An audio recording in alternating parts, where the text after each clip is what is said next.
I want to work on the oceans. All right, so do your studies. So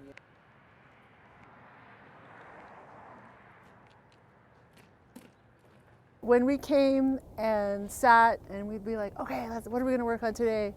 You know, we would sit on this step here and look at the wall and talk about what area we would focus on. And then Al would say, well, you know, I think this might work better over here instead of here. And he'd have to convince me a couple times, I think. And, all right. And but it worked out, you know, and it was, the water was a big part of that and the flow of it, and there was so much. not everything is on the same plane, and not everything is looking at every same area. Like, we try to angle each person so no matter where you're at in the mural, someone's going to be, hey, looking out for you. It's bringing you into that area. And then we put in Pablita Velarde's like elements that were they were inspired by her book, stories that my grandfather told me, and she had the origin story on the cover of the book where people are doing their creation story. They're walking, and it's the stories of that. So it really does go back far in time, but also looking to the future. I think that's you know, if when you're going somewhere, you got to know where you come from, and I think that's important. There's lots of circles, and there's a few center points with the horizon line from Pablita Velarde's flower. In the center of her flower, there's radiating angles coming out. So there's triangles, pyramids, like you're saying. There's lots of shapes, as well as from Spider Woman's dress. From the center of that, there's also angles that are radiating out of that. So there's a diamond right in the center that is always going to be bringing your eye. So you could literally take rulers and see how carefully that we executed this so that it was flawless. And I think we had the challenge of not being able to walk back in a mural, and that was the difficult challenge, was not being able to walk 30 feet and really get the perspective and idea of what an artist needs for that size of scale. So we had to get our math out, and thanks to Colleen and myself, we really took time to make sure that it flowed so perfectly, even down to the shape of the hummingbird. So all the angles, there's lots of angles that are leading the eye up and down and around and over through the ocean waves and through the crystals. So everything was there, not by chance, including the hummingbird. The roundness of it also coincides with the first circle around Pablita Velarde's circle. Again, flowers. So everything is radiating around itself. So we really took time to make sure that we could tell so much of a story. In 4 years, we kept, oh, we should put this person in. And I would always say, no, damn it, like, no. Like, and then so, because it was a matter of where are we going to sit them to where they look natural, in the sense that they looked at ease, that we didn't Photoshop them. And every source came from somewhere different. So in order for me to put, this next to that person, and for Colleen to say, well, let's put Grandma Brown and these kids here, it was many conversations to say, how is it going to work logistically? And I think, thank you very much. Like, we were happy with the overall result. I think because it flows, and it's a hard area, but it's a weird area. The neighbor Al, his name was Al, who used to live here. He rest in peace. He passed, but yeah, good people. He brought a lot of humor and love, and he looked after this mural like it was his own, and he called it his own. Yeah. And one day he said, hey, come here, I want to show you something. So we went into his living room, and we got to see the view that he sees, and it was only maybe 6 feet further back in the space where we could see. And it was the moon and the mountains, and it was an entire. I said, Al, we just added like 40 miles to your view. You do not have a blank wall in front of you. And he laughed, and so it was just really cool. Like, I think that part of it was, there was a lot of humor and a lot of love, but also a lot of math, and how we've connected it all was also another part of the magic, was understanding how all of these timelines coincide. And I think that was the cool thing, was knowing that there are stories that were carried deep within us, and then all the way up to, current modern day history, even down to like having having people that are alive or were alive very recently. So I think that's a pretty cool thing. Yeah. Going into the past, I found out too that when the Navajos did the long walk, there was actually 54 of them. That when they crossed the river, they were likely crossing the river. That was one of the points that they crossed the river. So to me, that's part of that connection with my history as a Navajo, as Dene. And that's why I did the studies of the children at the long walk, and also included my great-grandmother, Mary Brown, in this. Hasba is her Indian name. That's her over here in front of the fire, tending the fire, because her grandmother, her mom walked back from the long walk when she was 4.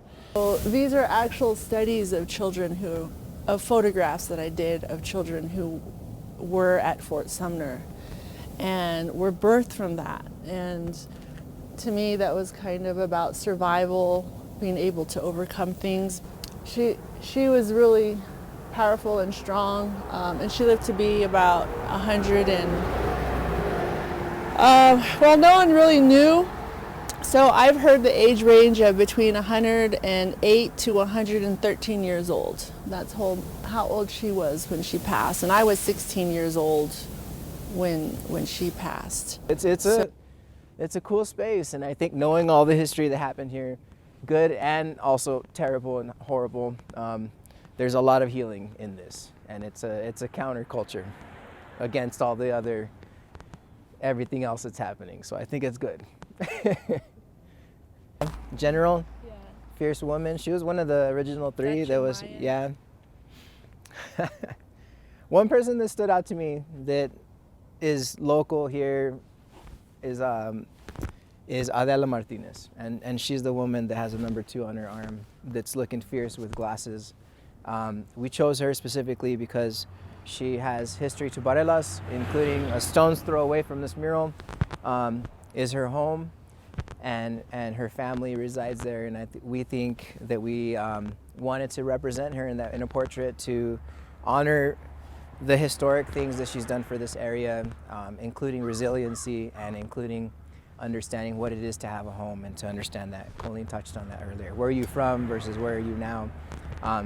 And I think her statement of what her home meant to her here was larger than life, and I think it's definitely a big lesson and value that we should take on. So her portrait is really awesome, and I think it was very special that we put her in. We chose it from there was a few photographs of her. In one photograph, she was facing off against, I think, mounted police. And then another photograph, she was also there, but it was also an encounter. In other words, her portraits were coming from an encounter of people trying to take her out of her home, trying to expel, trying to eliminate that narrative. And she said, hell no, over my dead body. And I think that needs to be that type of, yeah, where the cultural center is. Yeah, National Hispanic Culture. Yeah. Her house is So, still there. so a museum to preserve a history of people, it's backwards. So I think I love that her home is still there. It's a testament to resiliency in our nature, and she needs to be recognized in this area, especially if she's here and her family. Give props and respect. We even painted her in the other mural that we completed on Hazeldean. The second is we painted a portrait of her, but it was a portrait of her home. So you can also go see her house, because that is also a portrait of that person. And I think that's one person that definitely gives me fire as a person, as an artist, and learning my culture. And also Maria Martinez, the woman holding the pot with the water coming out of it. For me, I study hands and people's faces, and I think hands are the same way as if you're looking at someone's face. You can tell what they do, how they are, who they are, I think.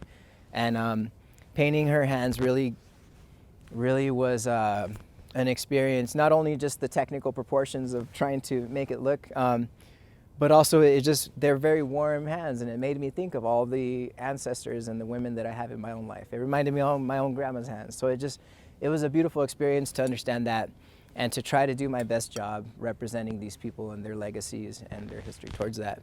That's Spider Woman and her manifestation on Earth and weaving time. And I did that also to kind of remember where I came from too, with my uncle, Uncle RC and stuff. Spider Woman is one of, for Diné, it's one of our Diyen Diné, the holy people. And she's in our creation stories and interacts with the twins, the hero twins in our stories, Nayet and Izganado Twabajishin, Monster Slayer and Child Born for Water. And I also think of her as the weaver of time. And so she's the only person in this mural who's not flesh colored. That's because she's spirit. And her manifestation on earth is actually, I put her out of that cave at the end as a tarantula. Because Ganje, the month of October, the 13th moon, is when the tarantulas come out, and so it's all kind of connected. What do you think the Gormans would say about this painting? Carl and RC. Oh, I think they would like it. I think, they'd probably find something funny to tease me about. Like such because as? they're jovial people. They were happy people, and they were. I remember when I was interviewing Carl, just looking at some really funny cartoons about RC's work. So I think that humor, that helps. That's something that has helped Navajos in general to also, that Indian humor helps to deal with the challenges of living in society and life today and the hardships that life brings. And so sometimes all you can do is laugh at yourself and not take yourself too seriously. At some point in time, we also changed this narrative. Like, this also had other stories on this as well. And I think that's the cool part about it, is that there's different stories. Again, it's your timeline. It depends on how you're identifying what's happening and who your timeline is. That's the main thing. I love all the timelines that are happening in this, because it opens up the option of the future as well. Like, I think that's the cool part about it. That's how I see it. And so I learned a lot in this process, I think, and I just have always loved to learn, and sharing that love of learning, I think, is really important. And I hope that this sparks curiosity in people to learn and know about the history and of New Mexico, because it's an amazing place. And even I would even go so far as to say that Mexico should be New Mexico, because the Mexica people are Uto-Aztecan people, and they came from here. They came from the Utah area, from the Four Corners area, and their stories are very similar to the stories down here, and they have a migration story that comes from here. And so the pueblos here, they were here, So